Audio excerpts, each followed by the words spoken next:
ধন্যবাদ আপনাকে। আপনি যেমন বরগুনার চিত্র তুলে ধরেছিলেন, খুলনাতে কিন্তু এখন একই অবস্থা, প্রচণ্ড গতিতে বাতাস বইছে। আমি কিছুক্ষণ আগে ঘুরে এসেছি ভৈরব নদীর রূপসাঘাট এবং অন্যান্য যে শহরের মধ্যে গুরুত্বপূর্ণ কয়েকটি জায়গা ঘুরে এসেছি। সেখানে দেখেছি যে বিলবোর্ডগুলো, বেশ কিছু বিলবোর্ড ভেঙে পড়েছে রাস্তার উপরে। পাশাপাশি রূপসাঘাটের ট্রলার চলাচল একেবারে সীমিত করে দেওয়া হয়েছে। মাঝে মধ্যে খুব প্রয়োজন ছাড়া ট্রলার ছাড়ছে না, এবং জলযান যেগুলো আছে খুলনা নৌবন্দরে সেগুলো কিন্তু নিরাপদ আশ্রয় রয়েছে।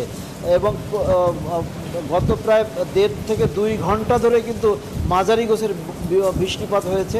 শহরের কয়েকটি যে নিম্ন অঞ্চলটা আছে সেই অঞ্চলে কিন্তু পানি জমে গেছে, জলাবদ্ধতা সৃষ্টি হয়েছে। পাশাপাশি কয়রা এবং শরণখোলা আর সাতক্ষীরার যে আশাশুনি আছে সেই এলাকায় বেশ কয়েকটা জায়গায় জলাবদ্ধতা সৃষ্টি হয়েছে। বেড়িবাঁধ যেখানে নাজুক অবস্থায় ছিল, কয়েকটি জায়গা পানি উপচে ভিতরে প্রবেশ করেছে, কিন্তু স্থানীয় জনগণ সেখানকার নারী পুরুষ সম্মিলিতভাবে তো সেই বেড়িবাঁধগুলোর উপরে ছোট্ট করে রিংবাঁধ তৈরি করে পানি ঠেকিয়ে রাখার জন্য চেষ্টা করছে। পাশাপাশি যে তথ্যটা খুবই গুরুত্বপূর্ণ সেটি হচ্ছে যে সুন্দরবনের ভেতরে, অর্থাৎ পূর্ব এবং পশ্চিমে যে বৃহৎ সুন্দরবনটি আছে আমাদের সাতক্ষীরা, বাগেরহাট এবং খুলনা অঞ্চলে, সেই সুন্দরবনের যে উঁচু অঞ্চলগুলো সেগুলো কিন্তু প্লাবিত হয়েছে। আমাকে এই সুন্দরবনের যে বন সংরক্ষক দক্ষিণ অঞ্চলের মিহির কুমার দো, তিনি জানিয়েছেন যে এখানকার যে মিষ্টি পানির যে আধার 80টি পুকুর ছিল, বৃহৎ পুকুর, যে পুকুরের পানিগুলো এখানকার প্রাণীকুল খেত, এবং এখানে যারা বনজীবী বনে যেতেন এবং বনের যে স্টাফরা আছে তারা কিন্তু এই পানি ব্যবহার করতেন, সেই পানির আধারটি কিন্তু নষ্ট হয়ে গেছে।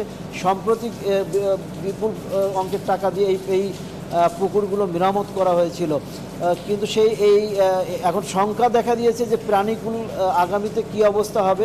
কারণ জানেন যে পানি জীবন, সেই পানির যদি উৎস নষ্ট হয় তাহলে প্রাণীকুল নির্ধারণ কষ্টের মধ্যে পড়বে বলে তারা আশঙ্কা করছেন। সুন্দরবনের মধ্যে জলোচ্ছ্বাস হয়েছে, এই জোয়ারে আরও পানির উচ্চতা বেড়েছে বলে আমরা জানতে পেরেছি। তো সেই ক্ষেত্রে সুন্দরবনের প্রাণীকুলের কী অবস্থা, এটি এখন চিন্তার বড় বিষয় হয়ে দাঁড়িয়েছে। বাতাসের তীব্রতা উপকূলে ব্যাপক আকারে চলছে এবং তীব্র গতিতে বাতাস বইছে।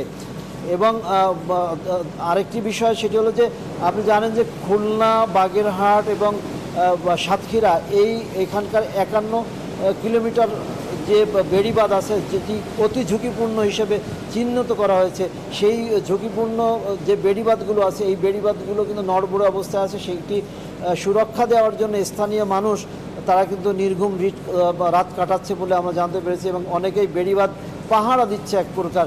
তারা কোদাল এবং খন্তা নিয়ে, ঝুড়ি নিয়ে তারা বেড়িবাঁধে অবস্থান নিয়ে যেখানে একটু নাজুক অবস্থা তৈরি হচ্ছে সেখানে মেরামত করছে এই গভীর রাতেও। আর যদি বলি যে সাইক্লোন শেল্টারে, বিশেষ করে সাতক্ষীরার আশাশুনি এবং খুলনার কয়রা এবং শরণখোলা, বাগেরহাটের শরণখোলা, মোংলা, এই 6টি উপজেলার মানুষ কিন্তু যারা একটু একেবারে সুন্দরবন ঘেঁষা বা সাগর ঘেঁষা নদীর পাড়ের যে বেড়িবাঁধগুলো যে নাজুক অবস্থায় ছিল, তারা কিন্তু ইতিমধ্যেই সাইক্লোন শেল্টারে অবস্থান নিয়েছে বলে জানতে পেরেছি। স্থানীয় প্রশাসন তাদের সার্বক্ষণিক খোঁজখবর রাখছেন, এবং সেখানে যারা প্রশাসন আছে তারা কিন্তু নির্ঘুম রাত কাটাচ্ছে। কন্ট্রোল রুমগুলোতে সেখান থেকে মাঠ পর্যায়ে খোঁজ খবর নেওয়া হয়েছে। এই মুহূর্তে খুলনাতে প্রচণ্ড আকারে বাতাস বইছে, এবং আরেকটি সর্বশেষ যে তথ্য সেটি হলো প্রায় 1 ঘন্টা যাবৎ এই দক্ষিণ অঞ্চলে কিন্তু বিদ্যুৎ ব্যবস্থা বন্ধ রাখা হয়েছে। কারণ আপনি জানেন যে এই ঝড়ে সাধারণত যে পোল পড়ে যেতে পারে, তার ছিঁড়ে যেতে পারে, এবং বড় ধরনের দুর্ঘটনা থেকে রক্ষা করার জন্য এই মুহূর্তে বিদ্যুৎ বন্ধ রাখা হয়েছে। আর ক্ষয়ক্ষতির বিষয়টা এখন পর্যন্ত নিরূপণ করা যায়নি, তবে নিম্ন অঞ্চলে যেহেতু হঠাৎ করে দীর্ঘক্ষণ ধরে বৃষ্টি হচ্ছে, প্রচুর পরিমাণে গাছপালা পড়ে যাওয়ার একটা আশঙ্কা করে, কিন্তু ঘুটঘুটে অন্ধকার। আসলে কোনো খোঁজ খবর এখন পর্যন্ত পাওয়া যায়নি যে কোনো দুর্ঘটনা বা কোনো মৃত্যুর কোনো খবর এ পর্যন্ত পাওয়া যায়নি। খুলনার এই ছিল আমার কাছে সর্বশেষ আমরা ফিরে যাচ্ছি বরগুনাতে জুবায়েরের কাছে। জুবায়ের, সেখানে আসলে এখন কোন অবস্থা? এখানে তো খুলনায় তো শুনলেন যে খুলনায় তীব্র আকারে বাতাস বইছে, বৃষ্টিও হচ্ছে মাঝারি গোছের। তা আপনার ওই এলাকার সর্বশেষ অবস্থাটা কি আমাদের জানাবেন?